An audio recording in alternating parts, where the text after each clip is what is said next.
Yo, what's up guys? Welcome back to another episode here at Sobriety University. On this channel, we talk about addiction and recovery related topics.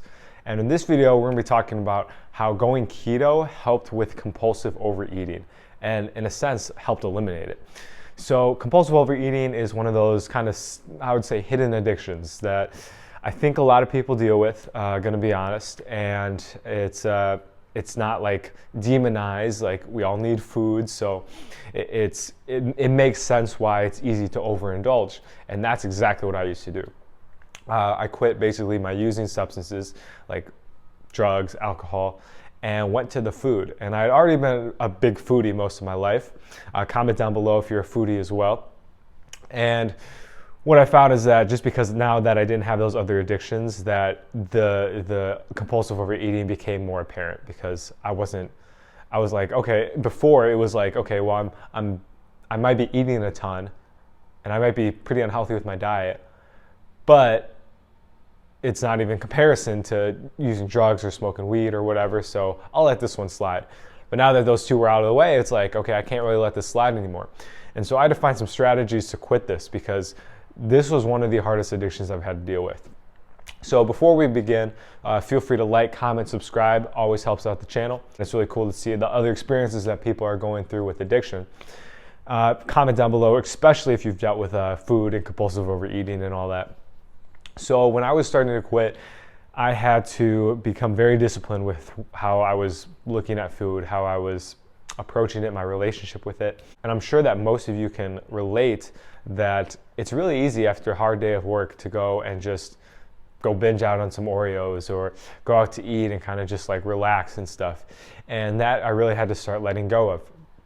So I tried this for a long time, as many have, trying to kind of, I would say, control my eating. So I wouldn't eat after a certain time of day. I would try to only get certain food, and I even say try with a smirk, because that just says how trying works, right? I would try to eat certain foods only once a week, only desserts here and there. What I found is that the more I try to control it, the worse it got. And before I knew it, I was just like eating anything I wanted, whenever I wanted, as much as I wanted. And I would justify it because I would exercise. I would work out, I'd run, and I also have a high metabolism. So I guess a bit of a blessing that I didn't put on weight very quickly. So I could kind of justify it as, oh, I'm not gaining a lot of fat. Like, this is no problem. Of course, though, death by 1,000 cuts, the weight started to come on. Even though I was exercising, the mental effects were starting to play, which was like not being very cognitively sharp, mood swings and stuff. And so I said, screw this, I have to find a different way.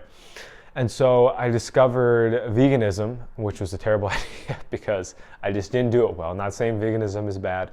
There just has to be a way to go about it that makes sure all the macros are being hit, and I wasn't doing that. I was basically just eating as little as I could, cauliflower, peanut butter, pretty much salad, and that was it.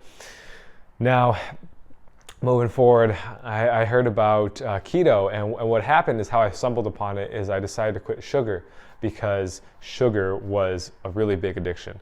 I'll link a video down below where I talk about some of the benefits I've received in quitting sugar. Comment down below if you've quit sugar as well. And so keto almost fell into my lap by default, because without the sugar, and that included carbs, brown rice, pasta, because all that stuff boosts blood sugar the same way sugar does. That was a tough pill to swallow, I'm not gonna lie to you, because I love pasta, I love potatoes, I like tater tots, I like certain fruits that were no longer acceptable on the keto diet. Pineapple, apples, what are some other ones? Mangoes, those are my favorites, and I chose not to eat those anymore.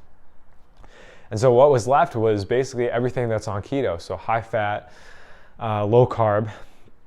I'll still have like a carb day once in a while where I'll eat keto foods, but a little in excess. So I get over the recommended amount.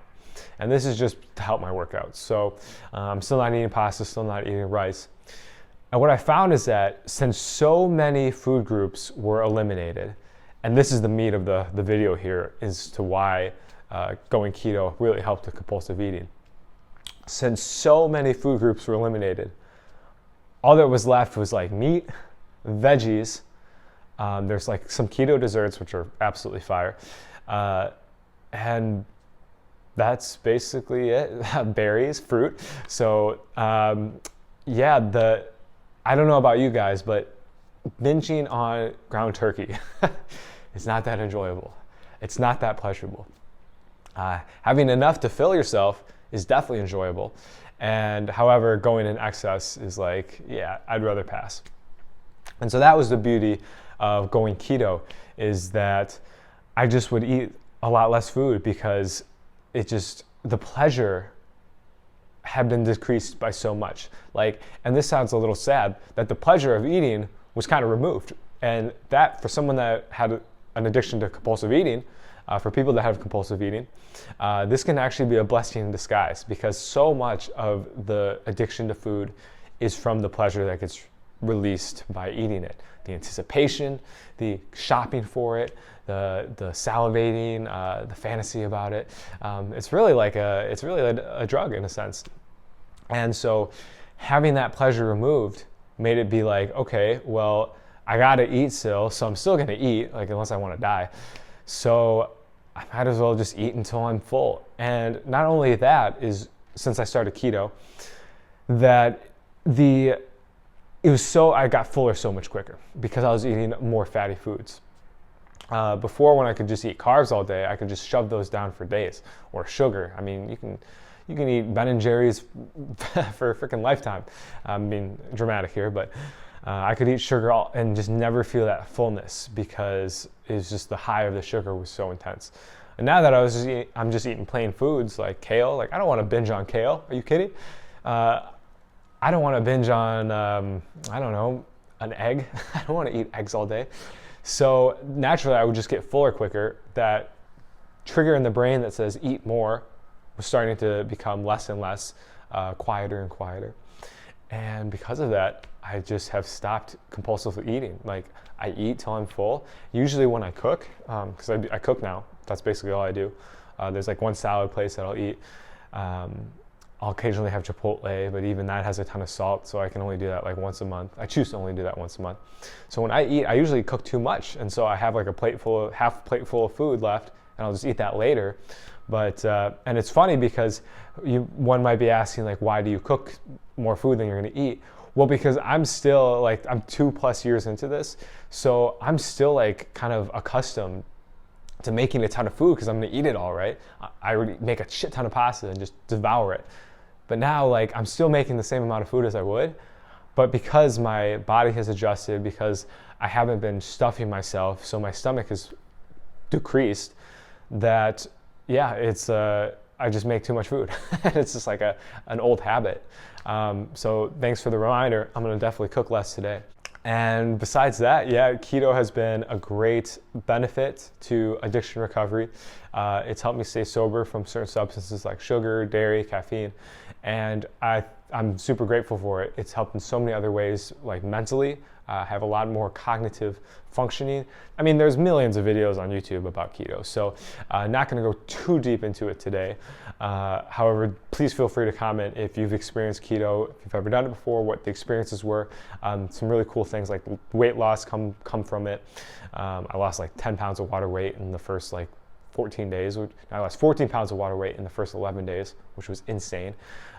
So just the benefits go on and could talk about it for days, but we're going to end it here. I look forward to talking to the next one, and have a great day. Peace.